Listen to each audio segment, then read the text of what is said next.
Kenapa efeknya kalau misalkan dia di bawah garis lower? Maka nanti yang terjadi ketika dia kekurangan cairan.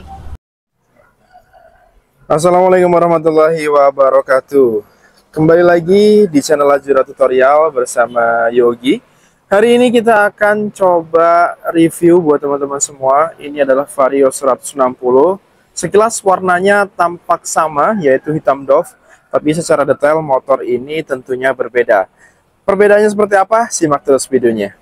Terima kasih teman-teman, saya ucapkan sudah klik video ini dan juga sudah support channel Ajura Tutorial dengan cara subscribe, like, share, dan komen. Dan buat teman-teman yang belum subscribe serta belum nyalakan loncengnya, yuk segera silahkan klik dulu tombol subscribe-nya untuk support channel Ajura Tutorial dan nyalakan loncengnya agar ketika saya upload video terbaru, teman-teman dapat notifikasinya. Honda Vario 160 ini sudah dirilis dari 2 tahun yang lalu, yaitu di bulan Februari 2024. Dan ini adalah yang warna hitam. Untuk Honda Vario 160 sendiri ini dijual dengan 2 tipe. Yang pertama ada tipe ABS dan juga yang tipe CBS. Jadi dibedakan berdasarkan untuk sistem pengereman ya, teman-teman. Nah, ini adalah tipe yang ABS. Seperti ini detailnya. Kemudian untuk yang ini adalah tipe yang CBS. Detailnya seperti ini dari tampak bagian depan.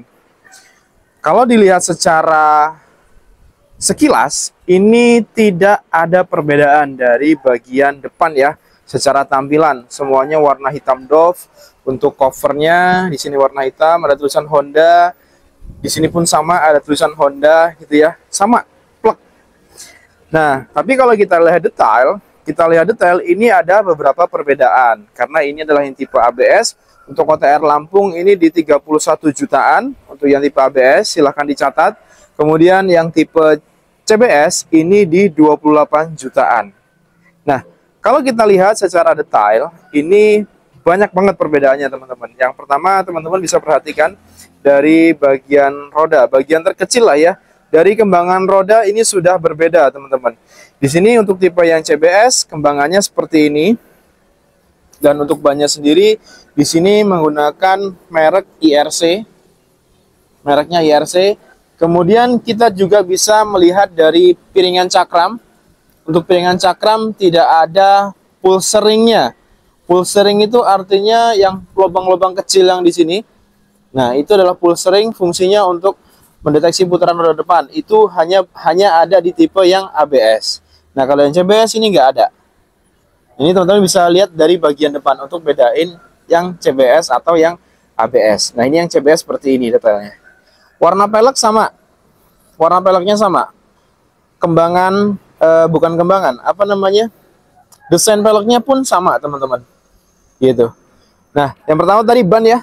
Nah, ini ban yang ABS, tipenya seperti ini. Untuk kembangannya bisa dilihat teman-teman.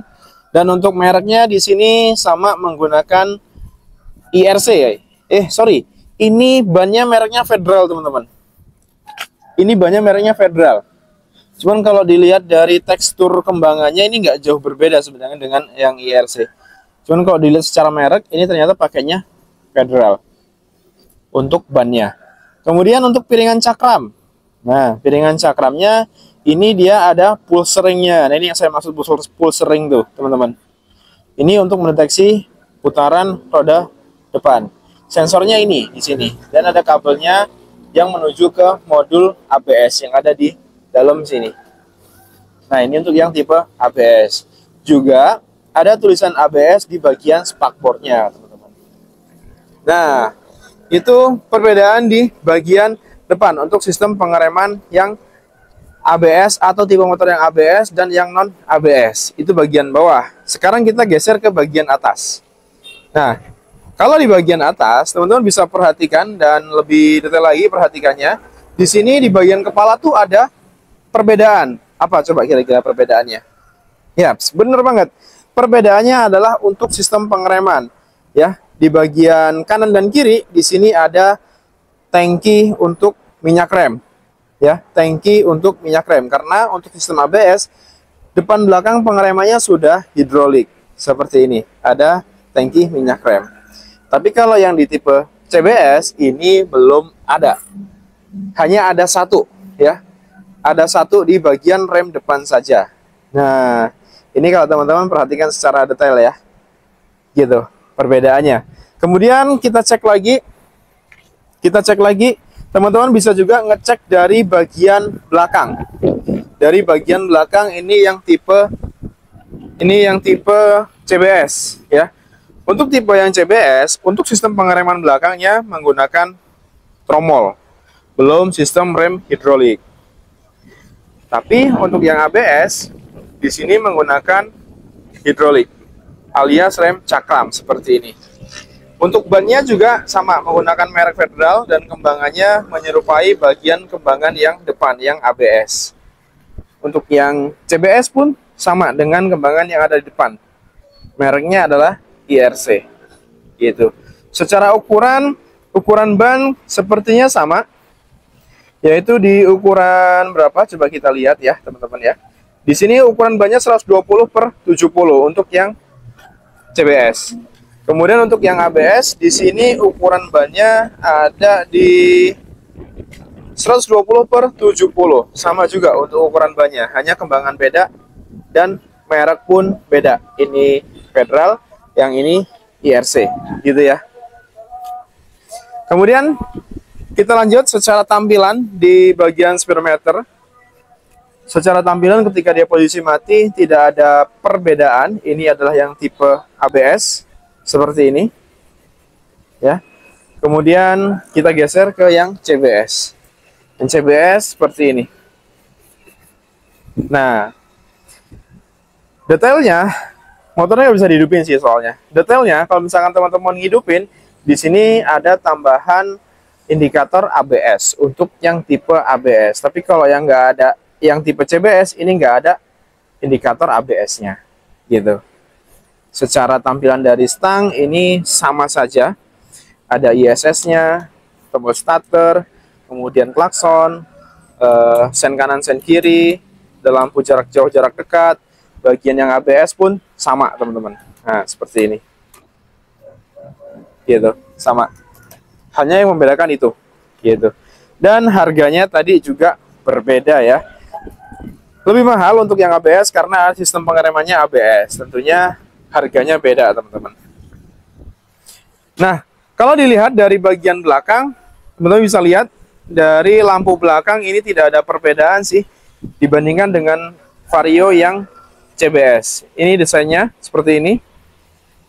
Kemudian ini yang CBS seperti ini. Tuh, nggak ada bedanya kan? Jadi teman-teman akan bingung untuk ngebedain yang mana CBS, yang mana ABS. Nah, kalau dilihat dari tulisan Varionya, ini pun sama, Vario 160, nggak ada keterangan CBS atau ABS. Yang bagian ABS pun sama, Vario 160, tapi tidak ada keterangan kalau ini ABS. Lihatnya dari depan tadi ya, dari depan roda, kemudian dari bagian kepala dan bagian roda belakang. Dari tampilan mesin pun sama, spek mesin pun sama, hanya yang membedakan adalah sistem pengeremannya teman-teman. Gitu. Oke, selanjutnya saya pengen bahas terkait dengan konsumsi bahan bakar untuk Vario 160. Untuk konsumsi bahan bakar di Vario 160 sendiri, ini average-nya, rata-ratanya adalah di 45 km per liter. Jadi masih tergolong irit untuk mesin sekelas 160 cc. Nah, baik yang ABS maupun yang tipe CBS sama. Kemudian untuk tangkinya sendiri, mana yang bisa kebuka? Oh, yang ini. Tangkinya sendiri ini kapasitasnya ada di 5,5 liter. Jadi kalau mau ngisi bensin full pakai Pertamax ya, Pertamax itu 12 ribuan ya, kurang lebih ya. 12.000 atau 14.000 gitu. Nah, berarti kurang lebih sekitar 100.000 udah full bensin ya. Untuk ngisi bensin 100.000 udah full. Kalau yang Pertalite 50.000 udah full. Iya 50.000 udah full karena 10 ribuan gitu ya. Nah, itu tadi untuk konsumsi bahan bakar dari si Vario 160 ini sendiri. Kemudian di sini aku mau jelasin juga desain-desain yang ada selain fitur ABS. Nah, ini desain dari bagian cover innernya. Di sini sama aja untuk tipe yang ABS dan juga tipe yang CBS. Ada kantong di bagian sebelah kiri.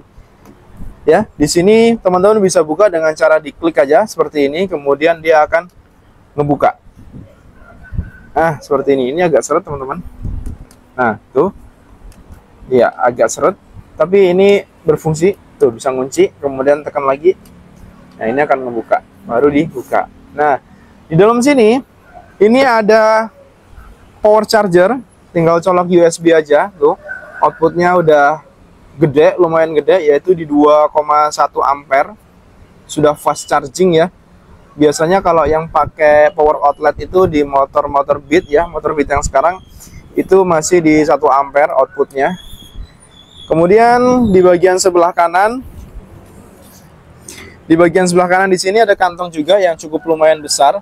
Teman-teman bisa naruh koin-koin atau uang atau benda-benda yang ukurannya segini masih bisa masuk nih ya. Botol minum kecil pun masih bisa masuk, teman-teman.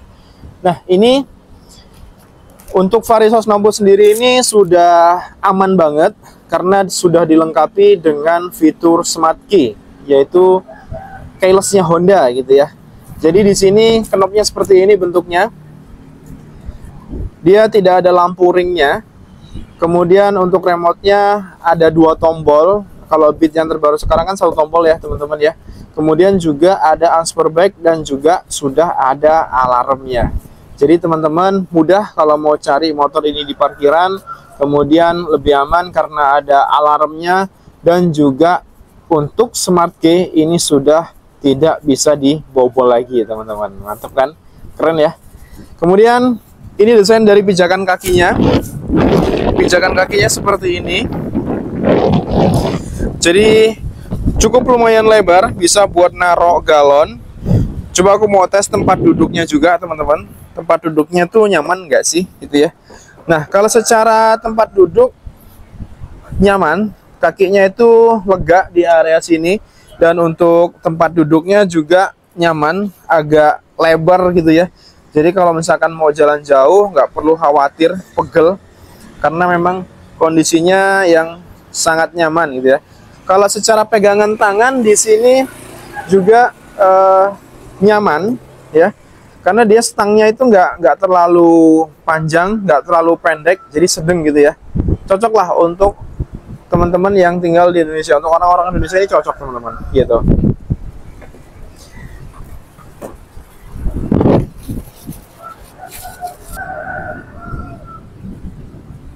Oke, selanjutnya untuk engine di Vario 160 ini sendiri sudah berpendingin cairan. Artinya teman-teman harus selalu ngecek kondisi mesin, terutama di sistem pendingin ya. Karena ini sangat perlu perawatan yang cukup rutin terkait dengan sistem pendingin yang ada di Vario 160. Meriksanya gimana caranya? Gampang. Teman-teman hanya perlu memeriksa di bagian sini, bagian di tangki cadangan. Nah, di tangki cadangan yang ada di Vario 160 di dalam bagasi. Teman-teman bisa lihat kondisi di sini ketika airnya sudah di bawah lower, maka ini perlu ditambahkan air lagi, air radiator tentunya. Teman-teman langsung bawa ke Ahas, minta tambahin bisa. Harganya itu kisaran di 20 ribuan lah kurang lebih. Gampang banget, cuman maintenance itu aja sih. Jangan sampai dia di bawah garis lower ya. Kenapa efeknya kalau misalkan dia di bawah garis lower? Maka nanti yang terjadi ketika dia kekurangan cairan, seperti kita lah ya, ketika kekurangan cairan itu akan merasa lemes dan nggak berdaya. Sama dengan mesin Vario 160, ketika cairan pendinginnya berkurang, terus kok di sini yang ngosong, maka akan terjadi overheat. Overheat adalah kondisi di mana mesin terlalu panas dan tidak mendapatkan pendinginan sempurna dari sistem air radiator itu sendiri. Akhirnya apa? Nanti motornya bisa mati, ngejim, ngebul, dan akan rusaknya lebih parah kemana-mana. Makanya teman-teman harus selalu cek kondisi sebelum pergi jarak jauh, pastikan kondisi air radiatornya di posisi upper gitu ya. Pokoknya di atas batas lower. Gitulah intinya. Jadi biar lebih aman pada saat jalan, apalagi perjalanan jauh.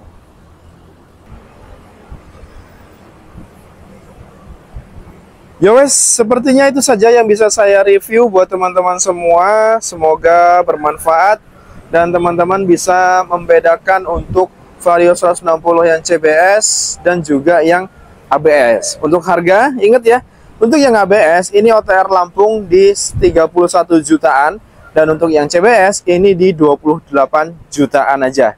Nah, terima kasih buat teman-teman sudah nonton video ini sampai dengan selesai. Jangan lupa share video ini biar teman-teman yang lain dapat manfaatnya. Saya ucapkan terima kasih banyak sekali lagi. Assalamualaikum warahmatullahi wabarakatuh. Jangan lupa sholat 5 waktu.